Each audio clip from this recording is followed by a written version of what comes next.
Hello friends, நம்ம favourite சீரியலில் அடுத்து என்ன சுவாரஸ்யமாக நடக்குதுன்னு பார்க்குறீங்க. யாருமே எதிர்பார்க்காத மாதிரி இந்த ரேணுகாவுக்கு திடீர்னு ஞாபகம் வந்துடுது அவங்க அப்பாவை பார்த்த உடனே. அதுக்கப்புறமா அவங்க அப்பா இருந்துக்கிட்டு கண்ணே மணியே தங்கமேனு கொஞ்சம் வலிக்கு அவளுக்கு எல்லாமே ஞாபகம் வந்ததுனால இவன் யார், இவன் எதுக்காக எங்கள் பக்கத்தில் நின்றுருக்கா, இவனை பார்த்தாலே எனக்கு பிடிக்கல அப்படின்னு சொல்லிட்டு யாரை சொல்கிறாங்க அப்படின்னு சொல்லிட்டு பார்த்தா இந்த ரேணுகா சொன்னதே இந்த விஜயை தான். அடப்பாவுமே, இவன் கட்டின புருஷனாச்சு, இவனவே எப்படி சொல்லிட்டாலே, இவளுக்கு எவ்வளோ கொழுப்பு இருக்கணும் அப்படின்னு சொல்லிட்டு ஒரு பக்கம் நம்ம மல்லிக்கு கோபம். ஆனால் நம்ம பெரியம்மாக்கு அப்பாடா எப்படியும் நம்ம மாப்பிள்ளை பத்திர ஞாபகம் வராமல் தான் எனக்கு சந்தோஷம். அதுக்கப்புறம் எனக்கு எந்த பிரச்சனையும் இல்லைடா சாமி, எனக்கு இருக்கிற பிரச்சனையே இதுதான். ஏதாச்சும் ஒன்று செய்யலான்னு நினச்சாலே ஏதாச்சும் ஒரு பிரச்சனை வந்துடுது.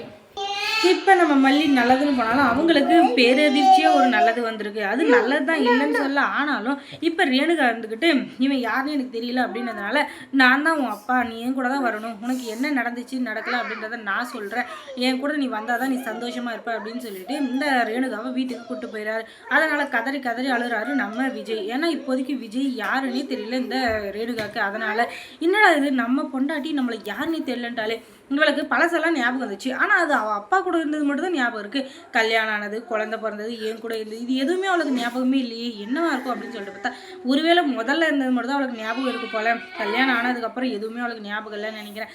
சரி விடு, அவன் நல்லா இருந்தால் சரி அப்படின்னு சொல்லிட்டு இவர் ஒரு பக்கம் அமைதியாக இருந்தாலும் மனசு கேட்கலையே, எப்படியாச்சும் நம்ம ரேணுகா கூட சேர்ந்துடணும் அப்படின்னு சொல்லிட்டு இப்போ தான் மனசு ரொம்பவே துடிக்குது.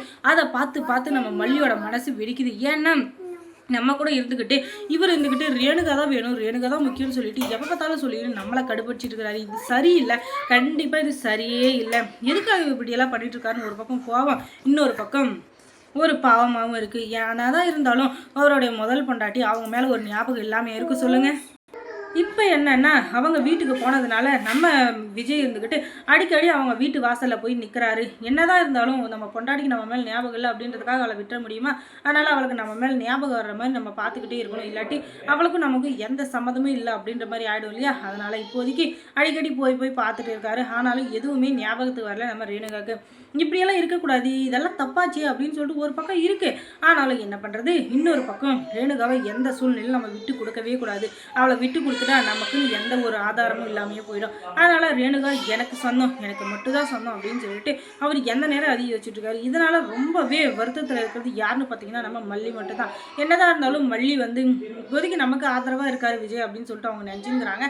ஆனால் அது எதுவுமே இப்போ உண்மை இல்லை அப்படின்னு தெரிஞ்சு அவங்க சும்மா இருப்பாங்களா? ரொம்பவே கஷ்டப்படுறாங்க.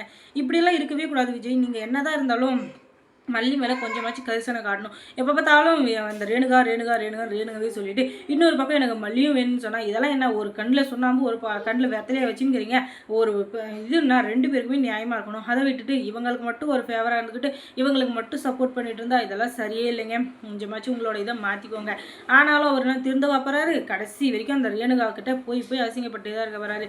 இப்போ இருந்துக்கிட்டு இந்த இரு கதிரேசன் இருந்துக்கிட்டு அறிவுக்கிட்ட முட்டாள், ஏன்டா எங்கள் வாசலுக்கு அடிக்கடி வர, எங்கள் வீட்டு வாசல் கேத்து உனக்கு என்ன தகுதி இருக்குது, உனக்கு சொத்து பத்துன்னு எதுவுமே இல்லை, எதுவும் முன்னாடி நான் கூட அதெல்லாம் வச்சிருந்தேன், இப்போ எதுவுமே இல்லாமல் அண்ணக்காவடியா ஒருவரோட சுற்றினுங்கிற, நீ எதுக்காக என் பொண்ணை வந்து மனசை மாற்றணும்னு நினைக்கிற, அவள் உனக்கு பொண்டாட்டியாக இருக்கிறத விட எங்களுக்கு பொண்ணாக இருக்கிறத எங்களுக்கு சந்தோஷம், அதனால் தயவு செஞ்சு இனிமேல் இந்த பக்கம் வந்துடாத அப்படின்னு சொல்லிட்டு அவனை அடித்து துரத்தி ரோட்டில் தள்ளி விட்டுறாங்க. அதுக்கப்புறமா அந்த இடத்துக்கும் மல்லி தான் வந்து அவங்கள காப்பாற்றுறாங்க. ஏங்க இந்த அளவுக்கு அசிங்கப்படுறீங்க, அவங்க தான் வேணான்னு சொல்லிட்டு போயிட்டாங்களே, எதுக்காக மறுபடியும் இங்கே வந்து அசிங்கப்படுறீங்க அப்படின்னு சொல்லிட்டு நம்ம மல்லி கேட்க என்ன பண்ணுறது, மனசு கேட்கலையா அப்படின்னா, மனசு கேட்கலையா அப்படின்னா அப்போ நான் யார் அப்படின்னு சொல்லிட்டு மல்லி கேட்க, மல்லி நீ எனக்கு முக்கியம் தான் மல்லி அப்படின்னு சொன்னதுமே அப்படியே உச்சி மண்டிக்கு ஏறுது கோவம். இவன் ஒரு பைத்தியக்கார, சும்மா என்ன இவன் எவ்வளோ வேணும் எவ்வளோ வேணும்னு சொல்லிட்டு ஓவராக சீனை பண்ணுவான். இவனை அப்படியே இழுத்து அடிச்சுன்னு வச்சுக்கோங்க, தலைமண்டெல்லாம் அப்படியே பிச்சுன்னு விழுந்துடணும், அப்படியே மூளையெல்லாம் கலங்கிடணும், அந்த அளவுக்கு அடிக்கணும்னு தோணுது. ஆனால் என்ன பண்ணுறது, ஏதோ ஒரு சந்தர்ப்பத்துக்காக நான் கம்முனுக்கிறேன், அதுக்காக அவன் ரொம்பவே ஓவராக போயின்னுக்கிறான் அப்படின்னு சொல்லிட்டு பயங்கரமான கோவத்தில் இருக்காங்க நம்ம மல்லி. ஆனாலும் என்ன பண்ணுறது, கல்லானாலும் கணவன் புல்லானாலும் புருஷன் அப்படின்றதுனால அவனை வந்து பாவம் புண்ணியம் பார்த்து வாங்க போகலாம் வீட்டுக்குன்னு அப்படி சொல்லி கூட்டாலும் அது இல்லை மல்லி, ரேணுகானதும் உங்களுக்கு இப்பயும் முடிவு பண்ணிக்கோங்க, உங்களுக்கு ரேணுகா வேணுமா இல்லை இந்த மல்லி வேணுமா அப்படின்னு சொல்லிட்டு. உங்களுக்கு ரேணுகாவும் முக்கியம் தான், இல்லைன்னு சொல்ல வரல, அதுக்காக கொஞ்சம் பொறுமையாக இருக்கணும். அவங்க இப்போ வந்து இப்போ தான் கொஞ்சம் கொஞ்சமாக சரியாயிட்டு வராங்க. அந்த மாதிரி நேரத்தில் அவங்கள எப்போ பார்த்தாலும் டிஸ்டர்ப் பண்ணிகிட்டே இருந்தோம்னா அதுக்கப்புறம் அவங்க நம்மளை வெறுக்க தான் ஆரம்பிப்பாங்க. அதுக்கப்புறம் நம்மக்கிட்ட எப்போவும் வரமாட்டாங்க. அதனால் நான் சொல்கிறது கேட்டுன்னு தம்முன்னு வீட்டுக்கு வந்துருங்க அப்படின்னு சொல்லிட்டு இவங்க சொல்ல சரின்ட்டு அவர் வீட்டுக்கு கிளம்பிடுறாரு. அதுக்கப்புறம் மல்லி சீரியலில் என்ன சுவாரஸ்யமாக நடந்திருக்கும் நீங்கள் தெரிஞ்சுக்கணுன்னா நம்ம சேனலை சப்ஸ்கிரைப் பண்ணுங்கள். அதோட பக்கத்தில் இருக்க அந்த பெல் ஐக்கானை கொஞ்சம் கிளிக் பண்ணி விடுங்க. தொடர்ந்து இந்த சேனலுக்கு சப்போர்ட் கொடுங்க. தேங்க்ஸ் ஃபார் வாட்சிங்.